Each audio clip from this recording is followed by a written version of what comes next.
Hi friends అందరికీ ఈరోజు మధ్యాహ్నం ఇంకా ఒకతే ఉన్నానండి. పాప కూడా స్కూల్కి వెళ్ళిపోయింది, అందుకోసం ఇంకేం వంట చేయలేదు. ఇద్దరు చూడండి, ఇవి వచ్చేసి సీనాకాయలు అంటాం మేము. ఇవి ఉన్నాయి, అందుకోసం ఇవి జ్యూస్ చేసుకొని తాగుదామని చెప్పేసి నేనైతే ఇవి ఒక 4 కాయలు తీసేసుకున్నాను. ఇవి తీసుకొని ఇలా అంతా రసం పిండుతున్నాను ఫ్రెండ్స్. ఇలా రసం తీసేసి ఈ జ్యూస్ తాగితే చాలా మంచిది హెల్త్కి కూడా, అలాగే కూడా చాలా ఉపయోగాలు కూడా ఉన్నాయి. ఇట్లా పండ్లు జ్యూస్ తాగడం వల్ల ప్రకృతి ఇచ్చిన పండ్ల జ్యూస్ అయితే చాలా బాగుంటుంది. మన కూల్ డ్రింక్స్ అలా కాకుండా ఇలా ఇలా చూడండి ఫ్రెండ్స్, ఇలా అంతా పిండేసేసి ఇక్కడ చూడండి, ఇక్కడ వచ్చేసి పటిక బెల్లం వేసినాను అనమాట. కొద్దిగా పటిక బెల్లం అనేది వేసేసినాను.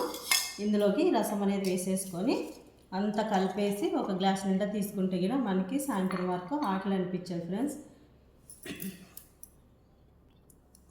ఇలా చూడండి ఫ్రెండ్స్, అన్నీ అయితే పిండేసాను అనమాట. ఇలా చూడండి, మొత్తం అన్నీ పిండేసాను, అంతా అయిపోయింది. ఇలా ఒక స్పూన్ నిండా ముక్కాలు సమ్ముకు వచ్చింది ఫ్రెండ్స్ జ్యూస్ అయితే. ఇలా చూడండి, ఇలా తీసుకోవడం వల్ల చాలా బాగుంటుంది, అలాగే ఆకలి కూడా అనిపించదు అని చెప్పేసాను కదా. ఇప్పుడు ఇది ఇంత తాగేసినామంటే సాయంత్రం వరకులో ఆకలి అనిపించదు ఫ్రెండ్స్, సాయంత్రం వరకు.